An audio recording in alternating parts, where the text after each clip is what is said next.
Hello, welcome to Fans React. As you can tell, I am not Sean Middleton, so sorry to disgrace your screens again. But yes, if you thought me on the aftermath wasn't enough of Michael Bauer's content, you've got me on live here, and we've got Dave Wall with us as well. Obviously, who's often described as the voice of reason, or the one who speaks sense, as everybody loves to call him, and that's because he absolutely does. But yeah, Dave is thankfully very much with me, and you can all hammer Sean because I was trying to get Sean on, and Sean's the one who hasn't got any punctuality by the looks of it. So, but there you go. But we've been talking off air for a little bit, but we'll ask again. So, Dave, how are you doing on this fine Sunday morning? Not so bad. Not so bad. It's afternoon now, mate. Well, yeah, true. Okay, fine. We want to be technical 2 minutes into the afternoon then. But yes, no, it always is good when Sunderland win and a certain Danny Welbeck is still an absolute legend. But we'll not talk about them lot up the road too much because this is about Sunderland. Yeah. So, are you still reveling and basking in yesterday's nervy, tense, but ultimately 2-0 win over the Wolverhampton Wanderers? I think that sums it up nicely. It was nervy, it was tense, it was anxious, but and we weren't at our best. But it's 3 points, and 3 points is 3 points, and at the end of the season that could be the difference. So, yeah, great. Oh, absolutely. Here we go. We've got a comment there. We've got Ian Donaldson. Well, morning one and all, but as Davis said, it's afternoon now, so I got that wrong. But to be fair, when he sent that, it was morning. Morning, Michael and morning, Michael and Dave. I like it. Thanks very much for watching, Ian. And yeah, we've got 10 people watching at the moment. So yeah, if you're still basking in the wind, then have a. Here we go. He's corrected himself. Oh, should I say afternoon? Good on him for that. But yeah, get your comments in, and if you have any questions, we'll try and answer them, and we'll go through it, and we'll just keep going through and talking about yesterday. And if Sean, if you're watching, get yourself on, mate. But anyway, let's quickly talk about the game yesterday. So for starters, I think you were probably in agreement with me, and I think I might have said this to you outside the ground when Sean was doing his interviews and everything else. That one of the things I was keen to point out after Man United was that Man United away, and I've said this loads of times, that's not games that'll decide if we stay up or not. You know what I mean? And it's not going to be down to individual games, but what I mean is Man United away won't contribute towards that, whereas I think Wolves at home probably would have contributed towards it. So, these are the games, these are the games you have to be picking up results in if you want to stay up, isn't it? Yeah, Man United away doesn't define the season, but Wolves was a it was a big game. Even if it was the eighth game in, it was still a big game because it made the difference between being something like 6 points ahead of them to being 12 points ahead of them, and and then the same goes with the other teams at the bottom. I mean, we're looking now at being 9 points away from the bottom three, so you know they were. Yeah, I mean, sorry, I'm just trying to highlight a comment there. No, you're right, because I think, and I said this on the Aftermath videos, I bet most of us think we would have had the best transfer window in modern memory. Definitely since I've followed Sunderland. No doubt. Well, Dave's probably in a better position to comment than me. I'm trying to skirt around calling him an old man, but No, um, it's true. well, all right then. Let's quickly touch on that question before we talk more about the game. Where does this transfer window we've had this summer rank in your time supporting Sunderland then? No, I Because you've think obviously had a much bigger sample size to choose from than me. yeah, it's by far the best, by far the most, well, the best and the most productive. So yeah, um, I can't think of a I better. was going to say you're struggling to think of one that's better than it or Oh, comes close to it. better. So, no. Well, I think even signing players like Granit Xhaka, and I still have to pinch myself that he's actually playing for Sunderland. It's absolutely ridiculous how we've managed to attract someone like that as a promoted club who've been out of the Premier League for 8 years. Yeah, that's just absolutely staggering. But on to the game itself, yes, you are right. I think the Man United away doesn't define the season for us, whereas I think Wolves at home potentially did. And I think I was of the opinion going into yesterday's game, and I stand by it. Yesterday for me was a must not lose rather than a must win. I know why some fans were saying it was a must win because of we've got Chelsea, Everton, Arsenal, and then that horrid December month when you've got Liverpool, Man City, Saudi Arabia, then Brighton, Leeds, Man City again, and then you've got Tottenham in the new year. I can understand why people were saying it based on that, why it was a must win. But as Yeah, far as I was concerned, it was a must not lose because if you lost the game, for example, Wolves then go 6 points behind you. And next week, Wolves have got Burnley at Molineux while we go to Chelsea. So it's not inconceivable that that they could have beaten Burnley and we lose to Chelsea, and then the gap's 3 points in that scenario. So I felt it was important to get something at least out of it, but obviously it makes the win much better to get it. well, I think that transferred to the pitch as well because I was saying to Sean yesterday, I thought they looked tired, at times, and that was understandable given where everybody's been in the world this week. But also, I think they knew the magnitude of the game. Oh, You know, absolutely, they would have done. And we're delighted to be joined by James Copley. James was keeping me on tenterhooks to see whether he was able to join or not. So I'm praying his audio's working here. Otherwise, I'm going to look like an idiot here. But let's hope it is. Is your audio working, James? No, it's not working. Hang on, you might have muted yourself, I think. Try unmuting yourself. Oh, how's that? How's that for you? I was going to say, you just did that deliberately, didn't you? Technology, eh? The moment of truth. Absolutely, technology. How are we all okay? Not too bad. I was just saying, I'll get the dig out of the way that I said to Dave earlier. I love Danny Welbeck. I can't imagine you can't guess why, but we'll not touch on that because I know James is too professional for that, whereas I'm not. But yeah, You'd be surprised. Well, we'll leave. Well, what stays off camera stays off camera, I suppose. But yeah, so obviously, yeah, I haven't seen the Sunderland Echo coverage back, James, yet, but obviously, I imagine it'll be very good because I think you and Phil did a post-match reaction outside the ground, didn't you? So, and obviously you'll have to go live at some point in the next couple of days to talk about it. But what were your thoughts on yesterday's win over Wolves? I thought Sunderland kept Wolves at arm's length for the most part. I thought Sunderland were perhaps a little bit sloppy, particularly in the second half. I was slightly disappointed in a sense that Sunderland seemed to get sort of dragged out to Wolves' level. Sorry, was I saying Hull there for a second? I don't know. I was trying to message Sean to get him to hurry up and come on here. So, well, if I was saying Hull, I apologise. I wasn't listening properly. I am a new father and I'm sleep deprived at the moment, so bear with me. But yes, all Wolves. Excuses. Come on, how dare you? Just being a dad, you know. But I thought Sunderland kept Wolves at arm's length. I didn't think Wolves created much. I thought Wolves were very poor. Sunderland just did what they needed to do, and I think the pleasing thing about the performance is that Sunderland clearly have more gears to reach. I thought the first goal was exceptional move by Trey Hume and Luke Bailey.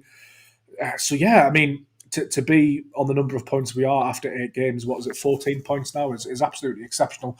Credit to Lebris and the players. I think my takeaway from the game and the post-match coverage was the Wolves head coach's comments, Pereira. He was spiky to say the least in the the post-match press conference. He heavily insinuated that Sunderland didn't deserve to win 2-0. Well, my argument was that Sunderland actually could have won 3-0 in the end. So interesting comments, but clearly a man under pressure. I did think Wolves were really, really poor, to be honest. Probably the worst team we've played this season. I know we beat West Ham by 3, but I actually thought in that first half West Ham were decent at times.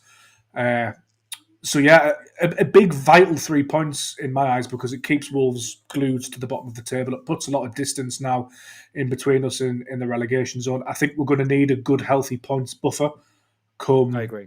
December and January, African Cup of Nations, all of that sort of stuff. Obviously, the festive fixtures are interesting to say the least, aren't they? So Sunderland are in a very, very healthy position. I mean, you can't really ask for more in the sense that Noah Siddiqui and Alderete played, didn't get injured again. So, I mean, as home wins go, clean sheet as well, which I know is a staple of Michael Bowers' Is it? analysis. You don't know me whatsoever, James.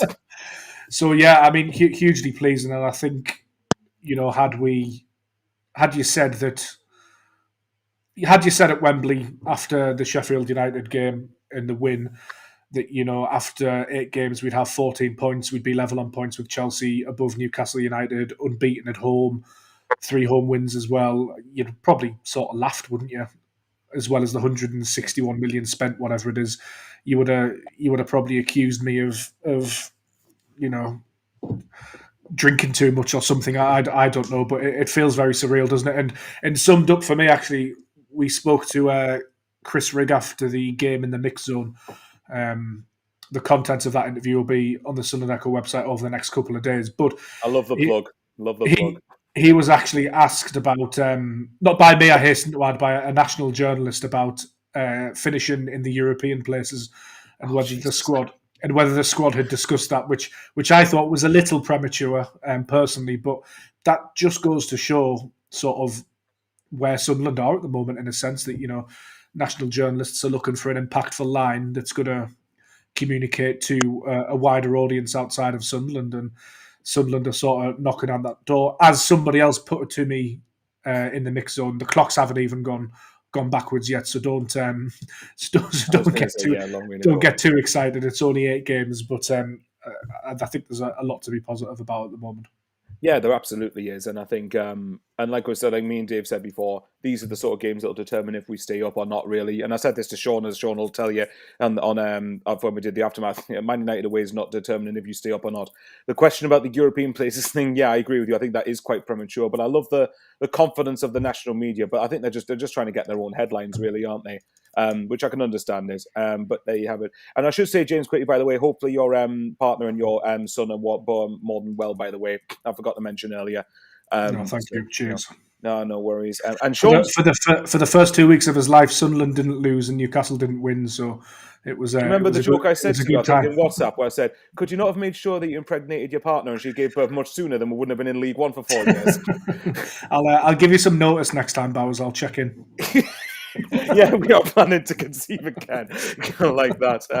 Yeah, you have your partner like verbally abuse me if you want, because it's a good job she can't hear this, and I don't think she'll be tuning in to catch up. So I think we're in the clear. No, so. probably not. Probably not. All right, Sean, we've finally got you on. Punctuality, very, very good, of course. But there you go. We've got you on eventually. How you doing? And your audio's not on now. We're not having a great day when it. Do you realize we were worried about Dave with the audio, and Dave's better than Sean with it? Have you muted yourself, Sean? Is he muted or? Sean, we can't hear you, mate.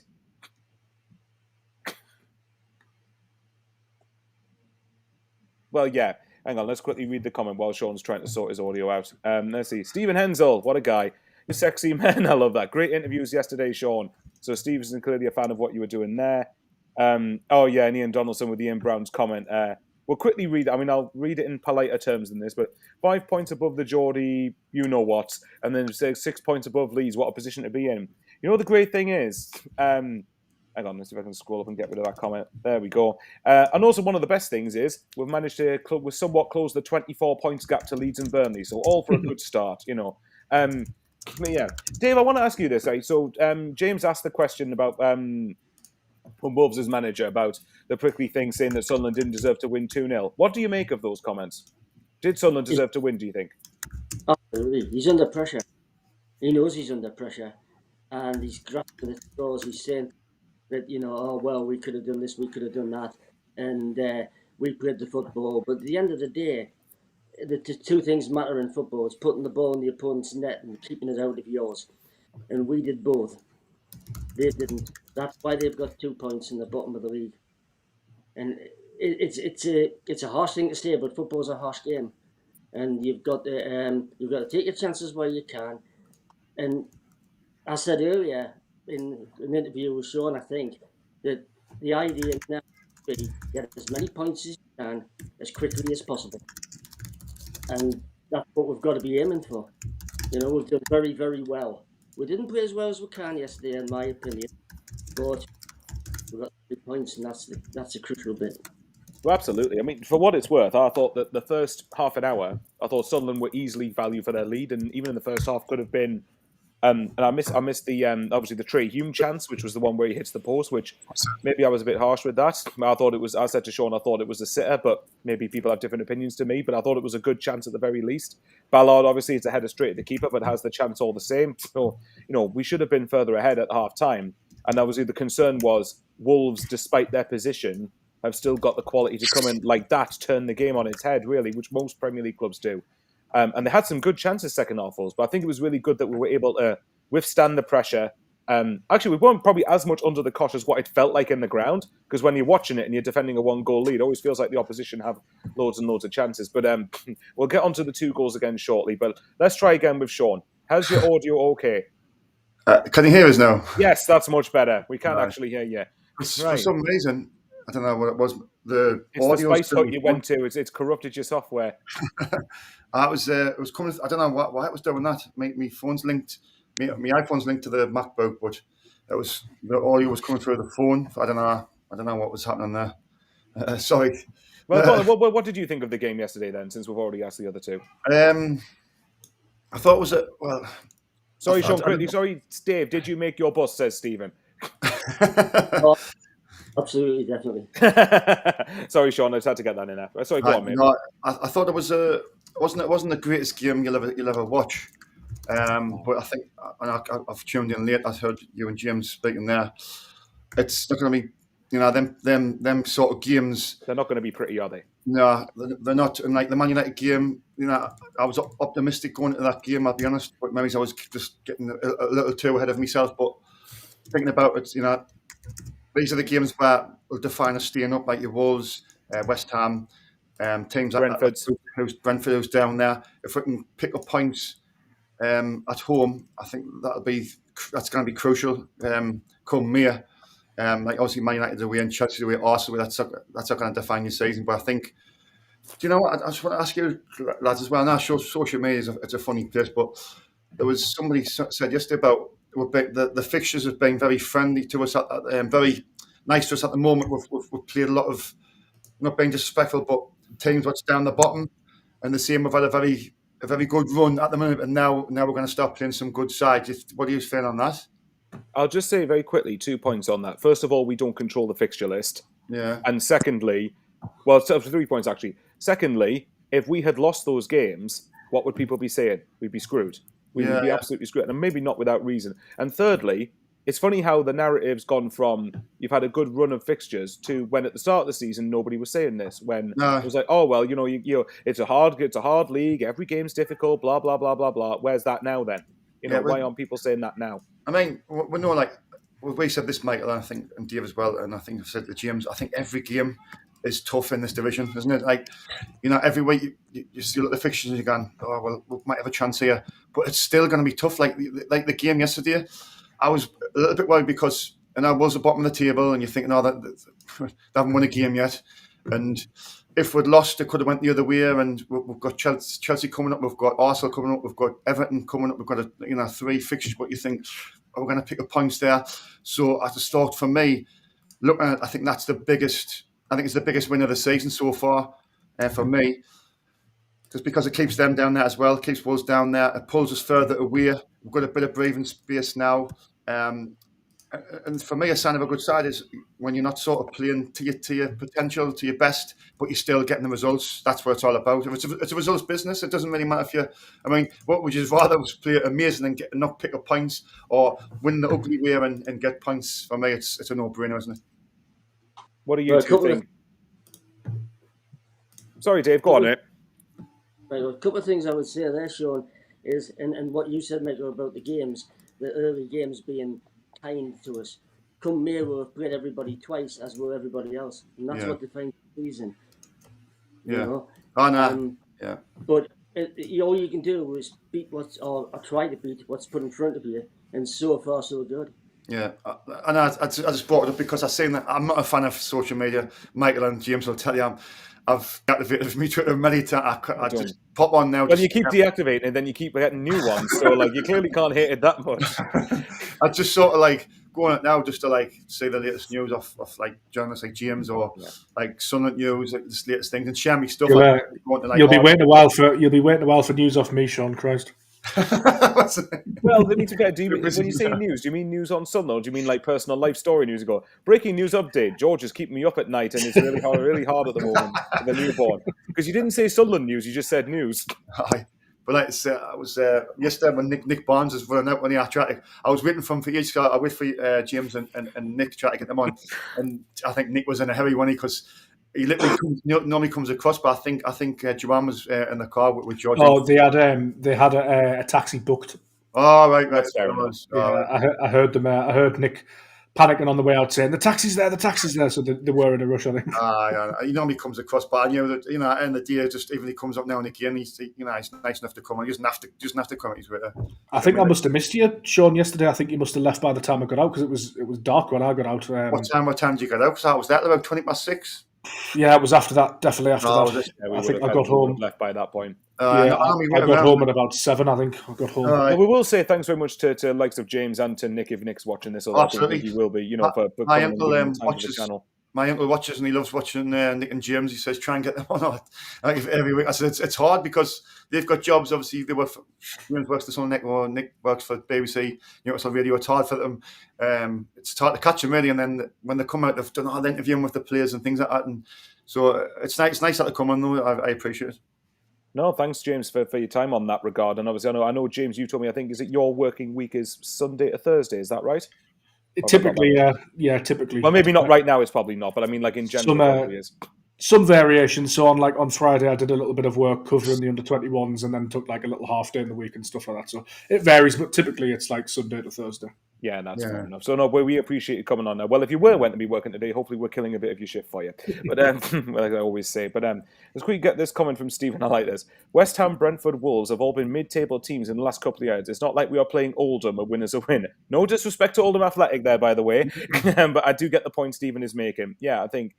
Yeah, well, James, quickly, what's your thoughts on the whole like fixture stuff, particularly as one, obviously, that you're in the media. So it's like the whole narrative around we won't have easy games at the start of the season, and funny how that's now shifted once we've started winning a few games. I mean, I think we know harder games will come, of course, but still. Yeah, I think it's true that we've probably had a kinder start, but you've got to go and win the games. I mean, Aston Villa are a team with recent European history. We went 1-0 down and a man down and came back to draw that game. That's impressive to me. Going away to Nottingham Forest, I know they're in dire form and they're a bit of a mess at the moment. Look at but that again, a team with recent European history, incredible squad, lots of money spent over the years. You've still got to go and beat these teams. There's no gimmies. These games are difficult. As well. Point at Palace, which is an exceptional result, really. I mean, they were unbeaten at Selhurst Park. I think they're still unbeaten at Selhurst Park, aren't they? I think they are. Yeah. Well, we're the only team that's gone there in the league and stopped them from scoring as well. I think we're the only team to get a clean sheet there. So these aren't easy games to navigate, and I think Lebris has done a good job in doing so. I think it's also true that we did have to get points in these games, particularly Wolves, to stand a chance in the second half of the season. But we're building confidence.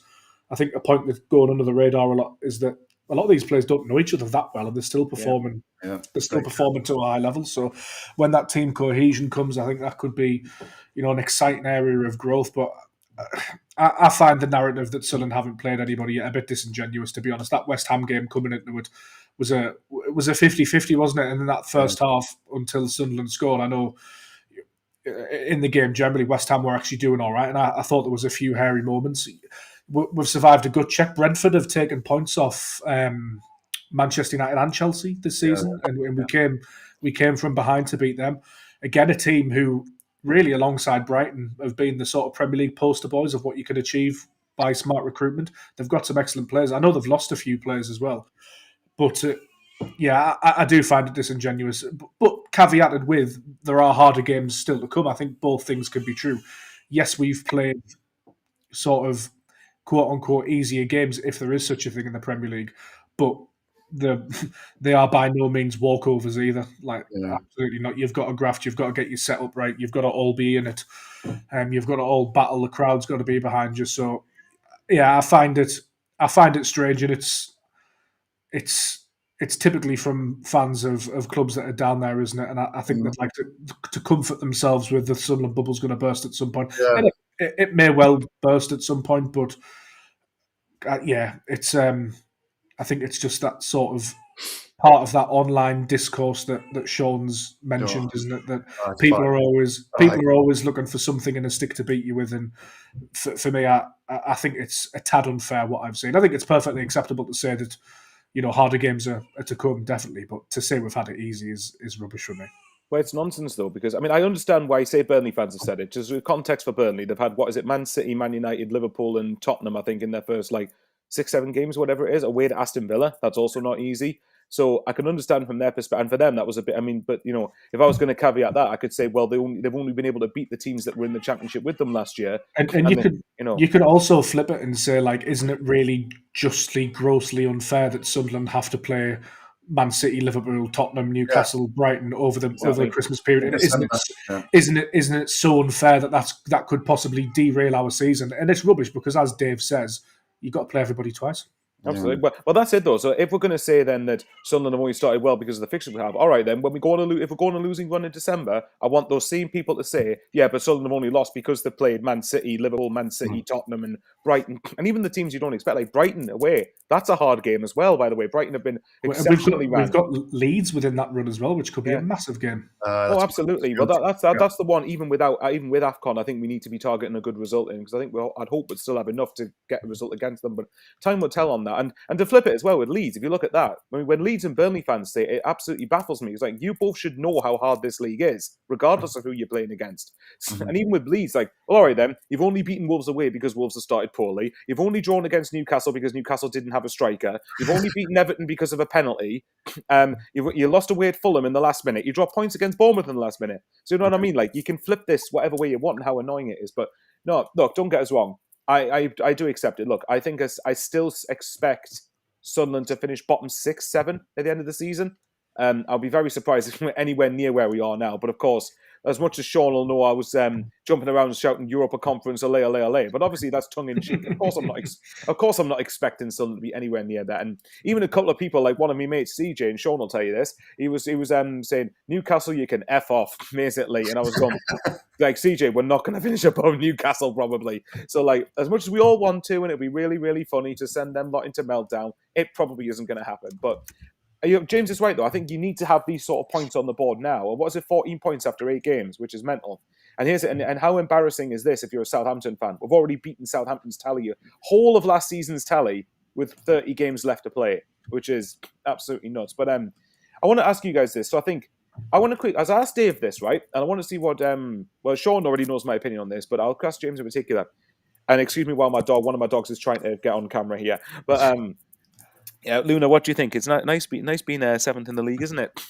But yeah, I want to ask James what you think on this. To me, yesterday, the attitude, and I'm not saying I would have been happy with the point, but I said to Dave earlier and Sean yesterday on cam, yesterday for me was a must not lose. Even though I buzzing were won, and it was massive to win with the fixtures we have coming up, I felt like you couldn't let Wolves decrease the gap to you, particularly next weekend when they play Burnley at home and we go to Chelsea. Yeah, I completely agree. You need to beat teams in and around you, and that's the positive thing for Sunderland is that we're sort of regularly doing that, aren't we? And we've ticked off a lot of boxes: first away win, away points, away clean sheets, all of that sort of stuff. We've come from behind in games. We've played a game with 10 men and got a positive result. So I think it was a must not lose, and a game you really, really wanted to win for the reasons you've all outlined. In a sense that really puts Wolves like nowhere near Sunderland. It's like 12 points away or something like that. 12 points, that's massive. That it's a big gap. It's by no means insurmountable because we know there are a lot of games, and as we mentioned, Sunderland could ship a lot of points to their rivals over the festive period, and ground could be easily making up. But it's not a bad place to start. And as I said at the top of the podcast, nobody's turning that down at the start of the season. That's another one. If somebody would have said to you, you'll be 12 points above Wolves on the 19th of October, you would have been like, really? you I think either we'd have done exceptionally or Wolves would have done it horrently bad. One of the two. And again, to raise the Chelsea point, had you said to me that Chelsea would be level on points with Sunderland on the 19th of October, I would have thought like if Chelsea had like a disaster start or something, or have they only got like 5 or 6 points? That's genuinely where my head would have gone, and it's testament to the club really for what they've been able to deliver in the opening weeks of the season. Well, I was going to say, you could say then have all Chelsea players gone to the same Spice Hut Sean went to last night and done that every single week. But we'll not go further into detail with that. Gary's on here. Afternoon, Jen. Sorry I couldn't join you on this one, especially on such a great weekend. It was great at the Stadium of Light, and I can't imagine what other results happened elsewhere to make it a great weekend. But, we'll not get the digs in there. Yes, Gary. Unfortunately, I didn't select the dog. It is my dog. Luna was desperate to get attention, but when dogs have been on the stream before, we've done all right. So Sunderland have done all right. So hopefully that's a thing. Luna, get yourself back here, dog. But yeah, look. Like I said, let's talk about the goals yesterday. Then I thought now I don't know what you guys think. For me, I think that the first goal yesterday the movement was brilliant in the build up to it. Sam Johnson, when I watched it back, probably should have done better with it. But either way, I thought the movement and run from Michele was really, really good. If you're Wolves' mind, I'd be fuming at the way that he was allowed to just run into the box. But I thought the first half an hour in particular yesterday I went as far as to say I think it was some of the most composed football we've played under Labrise. Am I harsh? Am I deluded in that, do you think? So I thought we played really well first half yesterday. Well, I thought it was a very cagey like sort of the game, but I was obviously coming back home as well. I was speaking to my partner, and she was saying the first 30 minutes, she said the exact same as you, Michael. The first 30 minutes, she thought were really good, and I thought was Well, obviously the Isidore goal. I think I'm not sure what minute that was in, but I was like the first 10 minutes, I think. the first 10 minutes. Speaking I'm about not that sure one, that's offside now, by the way. Haven't watched it back, but you're saying it back, yeah. Well, I think he just went too soon, didn't he? But he nearly it's marginal. yeah, nearly timed the run perfect. But even at that as well, the way he ran through and it was a really tight angle, and you're thinking he's not going to score from there. Because I was like I'm in that corner, the northeast corner, so I had a good view of it, and I'm thinking he's not going to score from that's too tight, and he hits it with the left foot, weaker side as well, and it just smashes the net, and then straight away I looked to the left, the linesman got his flag up, and I went, oh no. It's going to get into VAR anyway, and they literally checked it within 20 seconds, and it was ruled out. But I mean, and I'm going to have to subject here, sorry, but no, it's fine. Isidore, he's had 4 games at the Stadium of Light, and he scored in 3 of them. He was unlucky. He needed to score 4 of them. I mean, I'm not sure, and James might know better than me. When was the last Sunderland striker doing that in the top flight, or even if there has been anyone who's done that? I mean, that was. I've got a clue. Surely Phillips did it at some point. Yeah, You'd think he's the only one I can think of. Maybe the other candidate would be Bent. But yeah. I ask Rob Mason. Somebody get Rob Mason's number and ask him, because I haven't got a clue. Is Rob Mason on social media? But speaking about the goal, Michael, I think it was a lovely little ball in from Trey Hume, because I think a lot of the fans think he might have had a pop, had a shot, a goal, but he just sees the great run from Mukiele, and he obviously nice at the ball in.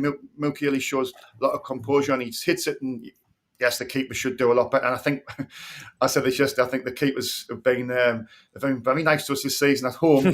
Long may it continue. There's been a couple of, particularly Nick Pope on December the 14th. But I mean, I think the keeper should be saving that. But look, at the end of the day, it was a great little moment, and Mukiele gets his first goal, and that sets us off. And it was, I think, the first half, like you see, I think we're probably the 30 minutes where we were slightly better, but then they started to come into it. You had a lot of possession. I just feel like the second half we were sort of like sitting back a lot, but I think that's sort of our tactic and Lebase's tactics, where if we've got a lead, I think he's got trust in the defence as well, where I think defensively we look pretty sound. And I was going to obviously comment a lot later on about Ronaldo being available next game, which we'll talk about after this topic, Michael. Yeah, that's more than fair enough. But yeah, okay. Dave? What did you think of the first goal? I mean, obviously, despite the fact that the keeper probably could have, Sam Johnston, and I don't know how he's playing in the Premier League, by the way, but no, in fact, he should have saved it. But I thought I thought the first 30 minutes we played really well, personally. Yeah, we were. I thought overall, as I think I've said to you earlier, I thought we were anxious a bit, and I think we were anxious a little bit because of the size of the game. But we played well in the first half an hour, and we got a break with the goal, because it was one that Johnson should have probably dealt with better. But it was a lovely little ball through by Trey Hume, having seen it back, and yeah, it was a good goal. But Brice was on in the midweek on the press conference saying that, and he was indicating this himself, when you get one, you've got to get 2. And that's what causes the anxiety around the ground, because while it's 1, anything gets, and it didn't, fortunately, but it could have. And we really we need some striking options, to be honest with you. And if it's not going to be the guy off the bench, because I thought Mayenda did well when he came off the bench, but we really need to look at that, I think, because we're really solid at the back for the most part, but they should be defending one goal constantly. Yeah, no, I can see where your point coming is with that. I think it is one, because I mean the striking option. I mean, we've had Isidore's got 3, hasn't he? Mayenda's got 1, and obviously Broby hasn't had much of a chance yet, really. Here's one from Ian. Have we conceded a goal with Ballard in the team yet? If that's the case, another clean sheet is Stamford Bridge, but I go back 5 to have any chance of getting something out of that game. Yeah, I think if we don't go a back 3 or back 5 at Chelsea, then I think that'd be very, very surprising. Burnley. Ballard played at Burnley. We lost 2-0. Yeah, but he went off after a few minutes, didn't he? Oh yeah, of course. Yeah, that's right. He wasn't a start. Yeah, that's absolutely correct. I'm trying to think. So he didn't play against Brentford, did he? Were we 1-0 down by that point or not? Or was it no? I think no. We went 2-0. Both goals we conceded were in the second half. Yeah, 47th minute and 88. God, yeah, that's a good stat, that then, actually. No, thanks very much, Ian, for pointing that out, actually. I didn't know that. Here's one from Ben. Says, do you think Regis swaps Hume out for Reynaldo next week? The 3 centre-backs have made themselves undroppable. Well, I know what Sean's opinion is of this, but go on then. No, but I just think you've got to be a little bit ruthless. And I spoke about this a lot yesterday, and I spoke with you and Dave a lot. And I think you look at. I'm trying not to be disrespectful here. The weak link and maybe that in the back four yesterday. You look at Mukiele, you look at Alderete, you look at Ballard. Masuak has had his chance, and is he good enough? Not sure. Ronaldo's, he's a little bit, and get a bit hot-headed. Hot-headed, but I think he's got to come back in. I think Ronaldo's got to come back in, so that means somebody's going to have to go out, and you've got to be ruthless. Gertrude is another one who can come in. You can see he's got quality as well. So it's a great selection heading to have. But who are you going to take out of that team? And just me personally, I think looking at it, I think Hume. It's time for Hume to come out and increase Ronaldo in, and then you've got plenty of options there now. I mean, you're spoiled for choice, aren't you? But who's he gonna go with? That's a big thing. Well, I think you take Traore out for Ronaldo and you play back 5 personally against Chelsea. That's what I think we'll do. Yeah. I think the back 3 would be, if assuming they're all fit, would be Alderete, Ballard, and Mukiele. I think that'd be the back 3 there, and I think you'd have. Personally, for me, I think you'd go Human, Reynaldo, wing backs. Wing backs, yeah. That's a fair point, yeah. And obviously you'd probably have Xhaka, Siddiqui in the middle, and then you'd have, I don't know, Lefay and who else is there? Talby maybe, or something. Because we're going to have a look. Because how much of the ball are we really going to have next week? Barely any of it, to be honest. And I know Chelsea aren't. A lot of people don't view Chelsea as good as, say, Liverpool or Arsenal or whatever. But let's be real, they are still a quality side that should be finishing in the top 4 or 5 in the Premier League. And I know James's point that we're level on points with them, and that's lovely to hear. But we're not going to be anywhere. If we finish above Chelsea at the end of the season, then Chelsea need to ask serious questions of themselves. Yeah. As with us being a promoted side. Michael, they're the world champions. Exactly. So you know what I mean. The good thing for me is next week, because we've beaten Wolves now. Next week, as long as we don't get back, because you also got to remember we don't want to get hammered because goal difference can be a bit crucial at the end of the season. Yeah. But if we go and give a good account of ourselves, and if we lose, I think everyone's going to go. So be it. That's Chelsea, isn't it? Would you guys agree that we set up wrong against Man United? Yes. In hindsight, yes. Well, and if we did, is it not the right thing to do? Exactly what you have just said. You on the right as a wing back, Ronaldo on the left, and play those 3. When those 3 play together, we're solid. Yeah, exactly. So why disrupt that? Mukiele, Sean yesterday in the interview that I thought Mukiele, though he is a right back, he looked a little bit lost. He thought, well, maybe I should be in here playing with these 2. And I think together, them 3 are very strong. Mukiele, Ballard, and Alderete. And if you're going to go to Chelsea, you've got to try and make sure that you don't concede very many anyway. At least keep the score down, but preferably try and stay in the game. And who knows? I think Lebris thought he could get at Man United. I think he thought they were going to be a lot worse than they were, and I think he set up actually to attack Man United, and it didn't work. Knowing Lebris over the period of time he's managed Sunderland, I don't see him making that mistake twice. No, I don't. Just very quickly, I want to hear Stephen's comment here. I don't know about Stamford Bridge. We're talking about our result there. Stafford Bridge, maybe. Sorry, Steve. Stafford Bridge. Maybe we confused Chelsea to thinking a Stafford Bridge we might get forfeited 3-0 win or something. I don't know. But no, I agree with James. I don't think that Lebris will make that mistake twice. I think that he'll know that in these games, like this Arsenal, even though it's at home, Liverpool, Man City away, Man City again at home, Tottenham away. At games against those sort of sides, we probably will go with a back 5, and that's fair enough. I wouldn't be surprised even against, say, Newcastle at home, we might go with a back 5, but do it in a way where it's a back 5 when you don't have the ball, but it's a back 3, and the wing backs bomb on when you do have the ball. So, and then Stephen, of course, has commented. What's he said here? That's my dyslexia. Yeah, bless you. But still, make Chelsea think it's Stafford Bridge. Chelsea do play Ajax on Wednesday night, though, so you never know. We'll wait and see, but I'm not looking into that too much. But you never know. And Ian says, I definitely play back 5 against the traditional 6 Prem teams. See, Michael, the thing is, everybody seems to look at the back 5, call it a back 5, a negative, or a back 3. It's not if you apply it well enough, though, isn't it? You play the 3 as a defence, and you let the other 2 bomb on. then it can be a very attacking option. Yeah. And it can. We have said from the start this season we'll try and catch people in transition, and that's exactly how you can do that with those players playing in those positions. I think But the big question, if we go to 5 at the back, is who would you like to see up front? Because Isidore is fast and has scored goals, but Mayend is faster, as Dave mentioned. You might need him on the transitions, or do you go a little bit old fashioned and get Broby up there, and he can hold the ball up? I think that's a really interesting question for me. Yeah, no, but it is you have that option. Yeah, that's nice. You Yeah. have those options, and you can even change it during the game, obviously. But I think if you've got that solidity at the back and also that fluency to go forward, because you know that the likes of Zaka can just ping a pass, Siddiqui will run forever. You've got that ability to maybe hit something on the break. Leicester City won the Premier League rather, with 30% possession. Right. Well, as I tell you, yeah, It's possible to do it. effective. Yeah, if you do it right. And win the Premier League, by the way. I'm saying it can be successful if the team have the ball, if you're tight, solid. Yeah. Well, there's a lot of games now where teams struggle to break down low blocks. Like, it's actually quite a common thing now where, I've heard so many times people say the best way to get a result against us is if you sit tight, defend a low block.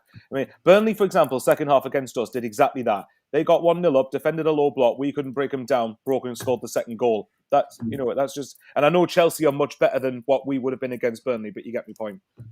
Yeah. The thing is, being older, I think the thing is, you talk about low blocks, you talk about transition and all this, that, and the other. But the fact of the matter is, as one old man, Brian Clough, once said, the top and bottom of it is, if you don't let them score and you score, you win. You won't concede and you won't lose. I think I would have really liked Brian Clough. As you guys know me all too well. It's a simple game. It's a simple game. You've got to score more goals than the other team. What was the phrase? Apparently, it was a simple game overcomplicated by idiots. And I know Sean will think Lee Johnson when he thinks of that. He said it's a simple game and the players make it difficult. Yeah. He also said God put grass there to play football on. Well, I'll tell you what then. Speaking of God putting grass, maybe the gods were kind on us at the very end of the Wolves game before we move on to Chelsea again. What do you guys make of the own goal? It was obviously a very nervy second half yesterday. Very quick, I'll mention this from Gary. Dave quoting Cloughie, I love it. There you go, Dave. Gary's a big fan of that. But yeah, no, the own goal, I've got to mention it. I think now I said to Sean, I was so nervous that I ended up going for a nervous number one, like a nervous wee, basically. And I was in the loo to try and mentally kill time because I couldn't bear myself to watch it. And then I heard everyone shout, "Get in!" I was like, "Oh, I've missed it, haven't I?" And then I came out and saw the own goal. So yes, it was a bit lucky, but thanks very much to whoever scored it. Cheers. It was, but the thing is, that's what happens when you're at the bottom of the league. Yeah, these things happen and don't break, and really, it was laughable actually. Let it cost a little bit, and Talby broke away, and fair play to him. He ran the length of the pitch almost, and then seemed to think, well, I'll just hit this, and then the lad stuck his foot out and put it in the bottom corner, and that was, if it had been Isidore, it would have been celebrating better, but it wasn't. It just one of those things that happen when you're at the bottom. Yeah, definitely. I thought the goalkeeper was poor for it as well. I thought again Johnston had a bit of a mare for the same thing actually. Funny enough, what was the goal? Yeah, but it was. I think it meant that we could be a bit stress free now for the last couple of minutes. Even though I was shouting, I wanted the clean sheet. Of course, I was. But no, it was. But it was a massive win nonetheless. All the same, and as like you all have said earlier, it was good to keep ourselves 12 points above Wolves. Even again, if Wolves beat Burnley next week, which for them, I'd imagine for Wolves, if you don't beat Burnley at home, it's looking like a very, very long season, like especially long season. They have to win that game.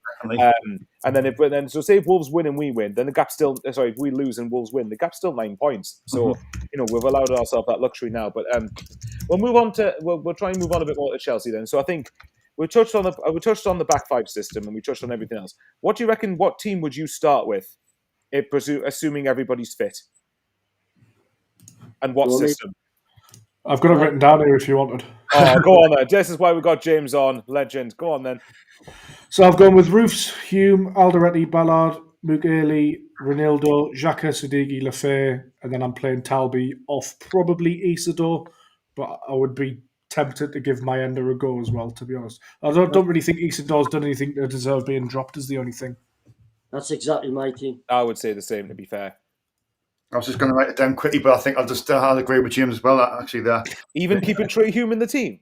No, as a wing back, yeah, I agree with what you're saying. I mean, I think over the course of the season, I do think, as you said as well, Mike, I think Trey Hume will get dropped over the course of the season, but I think at the moment, I would go with him, yeah. Possibly, yeah. Well, I think It would be interesting as well if, like, say, because of Chelsea are quite a good team, quite physical, whether he would want someone more defensively minded in the midfield instead of Lafay, because Lafay would be great at keeping the ball, obviously. But if you had Gertruder in there as well, it's how defensive does he want to play it? Yeah, yeah. Well, the formation, I think, is quite an easy one to try and guess, really. It's just about what other tactics with that formation is what will determine if we have a chance of getting a result or not. But I just think for me, and I mentioned this to Sean earlier, I think over the course of the season, and I'm a big Trey Hume fan. I know Sean's not as keen on him as I am, but I really rate Trey Hume. But I personally think Gertruder over the course of the season, if he's fit enough, will be playing more than him. If we assume he plays as a right back.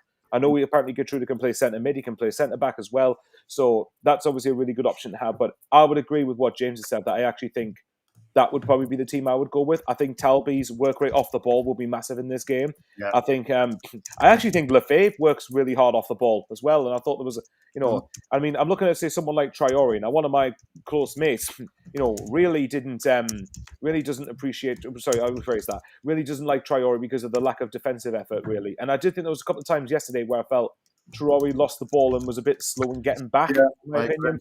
And against Chelsea, and maybe against Wolves, you might get away with it, but against Chelsea, you will not be able to, because if you do that, you'll get absolutely punished. I think in possession yesterday as well, but I wasn't Going forward, he looked all right, mind. I think I wasn't impressed with Rig, Lafayette, and Traore losing the ball. Like, when under the cosh a little bit, you need to try and keep it and take the pressure off the defence. I think that them three, we're a little bit sloppy, like losing the ball, and then we're sort of. I think in this game, it's going to be pivotal that when we do get it, we try and keep it a little bit and do something with it. I think as you said, Michael, I think Traore, I think Talby will probably offer you more off the ball as well. Say that Lafayette's got that little bit of magic, wasn't he? Like, he can just, do a turn and play an unbelievable pass. But then at the start in possession, he wasn't great. And I thought Rig was a little bit like that as well. Yeah, I mean, I think that the one thing I did criticise, about was I thought second half our ball retention yesterday was quite poor, but I don't know whether that was because we were so anxious to try and kill the game off that we were just a bit hasty with our decisions. I don't know what people think of that. Yeah, I think you're right. I think going back to what you said about Trey Hume as well, I think what we've got to remember is this lad was brought in from Northern Ireland as a kid, who came in and he's not kicked the ball at this level, and he's adapted quite well. He hasn't been brilliant, but he's adapted reasonably well, and he's now playing against good players, and he's playing for good players for his country as well. So I think as a wing back, in the side that James has just named and the one that I said I agreed with, we know he can take a free kick. We know he's partial to a shot, and we know he can put a good cross in. So why not? I wouldn't be against playing next week in that position. Well, we'll wait and find out, won't we? Labrice likes to sing, sometimes bring a surprise. I'll quickly answer this question because we'll finish up in the next few minutes, unless Sean's obviously got any more talking words. But I know James does need to head off shortly, so I might give this question to James in case he needs to go early. Would you let Circa and O'Neill go for a fee to a rival in January, or keep them on the bench and let them go for a free in the summer? I'd keep them, and I'd try and get them to sign new contracts, albeit we don't really know how Dennis Cirkin will adapt to life in the Premier League, but I actually quite like Dennis Cirkin as a player. His only sort of downside has been his injury record. Dan Neil is a player that I really, really like, and I think his future will probably be decided sort of over that December period, won't it? Because he's surely going to have to play some games.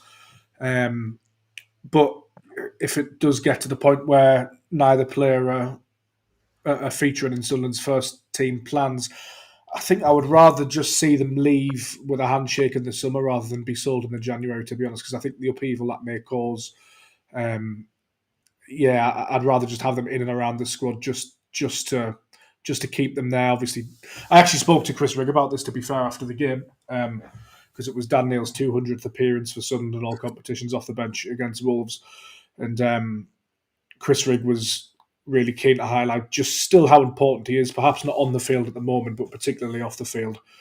He's still highly thought of, and his attitude is undoubtedly still really, really strong, despite having had the captaincy taken off him. So maybe I'm a little bit biased, maybe I'm a little bit too sentimental, but I really like Neil and Serkin, and I really like Patrick Roberts as well, but we've managed to sort of upgrade, and he's gone off to Birmingham City. I really liked Anthony Patterson, but we've managed to upgrade on Robin Roofs with Robin Roofs. So I find that aspect of analysing Sunderland tough, in a sense that when a player's done something good for us, I'm quite loyal to them.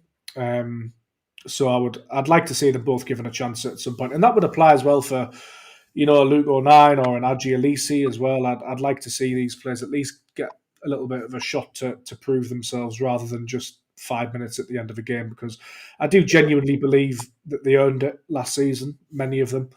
And I think particularly Neil can step up and be a Premier League player personally.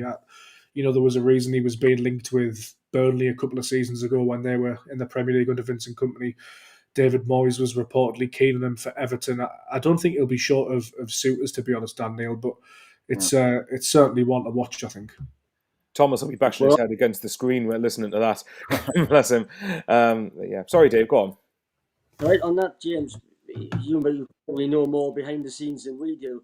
Do you have any idea why these contracts haven't been signed then? I think it's safe to assume, especially with Dan Neil, that it probably revolves around status and playing time assurances over playing time. I think money always comes into contract negotiations, clearly, and whether Neil and Serkin think that they should be paid more, I could only speculate on, but having not spoken to either player or the representatives, I would suggest that those tend to be the things that hold up contract negotiations, is playing time assurances, is money. There could be other things as well. Perhaps Serkin and Neil sort of think that it's time for them to move on at some point, that they've given a lot to Sunderland, and I think that would be fair of them to think. But just the noises that came out about Neil through the summer, there was no linking him to other clubs. There was no agent talk about him actually moving. It was the opposite, actually. It was rather Dan Neil's going to stay and fight for his place. So it's his boyhood club at the end of the day in terms of Dan Neil. Obviously, Dennis Serkin's been here a long time as well, and has nothing but good things to say about Sunderland fans. Double promotion winner.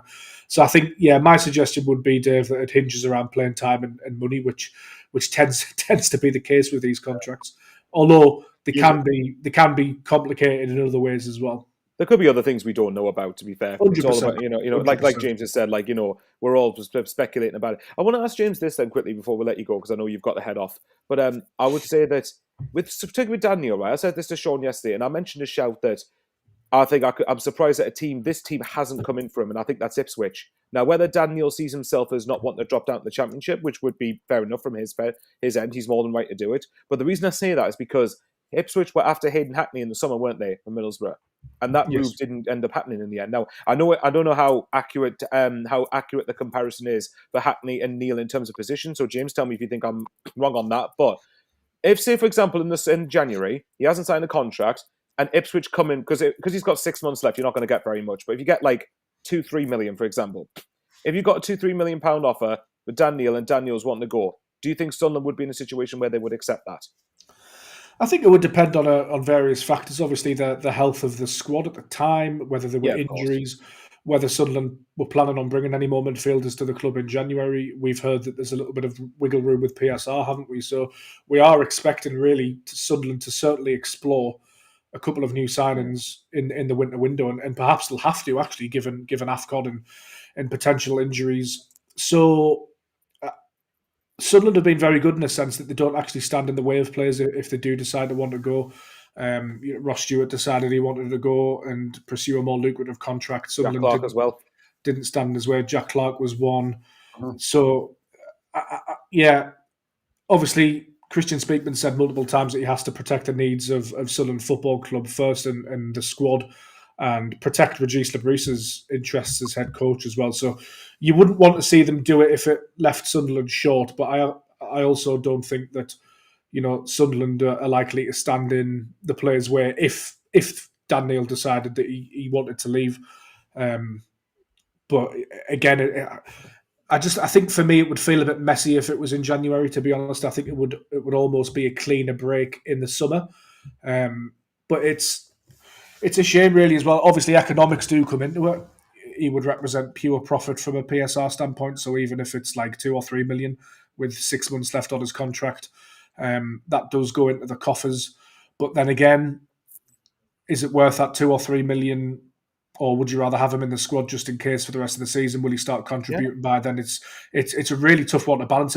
We don't have a crystal ball. I mentioned Ross Stewart, but I was gutted when he went to Southampton. But in hindsight, it looks an absolutely masterstroke, really. But Christian Speakman wasn't to know that at the time. He didn't have a crystal ball. He made a calculated gamble. He made a decision and it's paid off. So it's very hard to tell what had happened. We could let Dan Neil go for £2 million.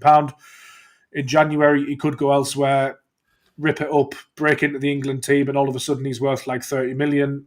Or, I've been writing about Ethan Robson joining a National League North side on loan recently from Carlisle United, and his career sort of nosedived through a combination of bad moves and bad luck and injury. So I'm not saying that's definitely going to happen to Dan Neil, but you just never know what's going to happen with these transfers. But my gut instinct was that if he was going to leave, I would just rather it happened in the summer as a little bit of a clean break.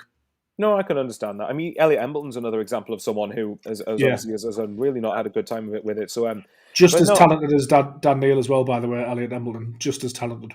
Well, I know from a group chat I've been in with James before that you're a massive Elliot Embleton fan, to be fair. Yeah, so no, but that is absolutely fair enough. So, right, I think unless anyone's got any more talking points, I think we might start to wrap it up in the next couple of minutes. Yeah, no, I was sorry about the deal. I'll be more prepared next Sunday. It's just I done my editing last night. This was Sean trying to get me to get this live sorted and everything, and then here he is, like just stalling and getting on. Honestly, not thanks to Michael because he sort of ran the show today, and I was doing all the editing last night. I've uploaded I think 3 videos altogether, and I just totally forgot to write some topics down. And then you said James could come in, and then he was unsure if you could get him on. So I was like thinking I should ask Nick Barnes, and then you said, "Oh, I think James is available; he can come on." But thanks, See, James could just go. Excuse me, you're just trying to think of just a second-rate Nick Barnes or something now. all I'm hearing from that is I saved the day. Apparently, yeah, pretty much. No, I'm sure it would have been an excellent show otherwise. No, well, we appreciate your comment. I'll tell you, we'll answer this last question now before we do go off. And I appreciate this is subject to change, but Alice asks this. Who do you think will go down? She reckons Burnley, Wolves and Leeds. Good question. Bear in mind, I caveat this is subject to change. This is just as of right now. Good question, that. I like it. All right, Fraser, who do you think is most likely to go down? I want to look now, right? What my honest opinion. I'll let you, if you want to get in first. No, I'll go first then. Right. I still start. I don't know what the others think of Dave and James and yourself, obviously. I still think Burnley and Leeds will go down. I still think Leeds, I have massive question marks over Daniel Farke. And from what accounts, what I'm hearing from the Leeds end is that there's expectation that Daniel Farke could be staying the whole season because the 49ers might assume if we go down, he'll be the man to bring them back up. I don't know. That could change. Scott Parker with Burnley, big win for them yesterday. Mm-hmm. If they can get results in games they need to, they've got a chance. I'm not sure they'll personally have enough over the season. They haven't beaten anyone that's established yet, but obviously I'm aware that they have had a very hard start. And the last one, for me, it's going to be Leeds, Burnley, and one of Wolves or Brentford, but I don't know which one. For me, I'm going Wolves, Burnley, and Fulham. I haven't been impressed really with Fulham when I've seen them this season. Oh, Fulham. Enough. That's a good shout, actually. I'm going to go with Leeds, Burnley, and Wolves. That's me 3. Go on, Dave. If you want to, if you don't want to say, then that is absolutely fine. But I think Burnley and Wolves could be down there. Brentford also could be, and because of the thing that with Brentford, when the Manchester City game the other week, they didn't play that badly against Manchester City, and everybody's going to get beat perhaps off Manchester City that's down at the bottom, but they didn't play badly, but they had the look of a team that they struggle. I think for me, the big thing with Brentford is the fact they've lost Mbeumo and Wissa and Norgard and Thomas Frank all in the summer. For me, that's probably why, but you never know.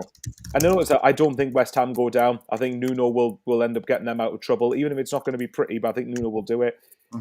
Ian says Burnley have no depth, Leeds have no attack, Wolves are shit. I agree. Oh, sorry, I'll say shite. There you go. This is not for kids, and if it was, I do apologise for that. But no, it's a good question, Alice. We'll wait and see. But yeah, but no, thanks to everyone who's come along and watched. Dave or James, is there anything you want to add? Just thanks for having me. No, thanks for coming on. Thanks for coming on, Jim. Much appreciated. It's very And thanks to Dave as well for coming on as well. I was always worried about whether Dave was going to be able to get him sorted with the technology and everything, but he's done it. He was in there before me. Guys, there's a lesson for you. Dave, as old as he is able to manage the technology enough and come on here, so you can always learn to do it. Technology, mate. Sorry? Fortunately, I've got a wife who knows the technology. Well, thank you very much to her if she's listening to this. That's appreciated. Much appreciated. Right, guys. No, thank you very much to everyone who's been watching. You can hit the like button, as Sean says, and subscribe. It's absolutely free. It doesn't cost a penny. And again, I keep saying him. We need to get that on a T-shirt or merchandise somewhere because that'd be quite funny. Gary says, hey, leave off the oldies. Don't you start, Gary. Right, guys, no, thanks ever so much to you for watching. Here's another oldie himself, Stephen Hensel. He's just a cheeky git, I know. No, thanks to everyone who's watched. Enjoy your Sunday. And remember, Sunderland are massive, and we love Danny Welbeck.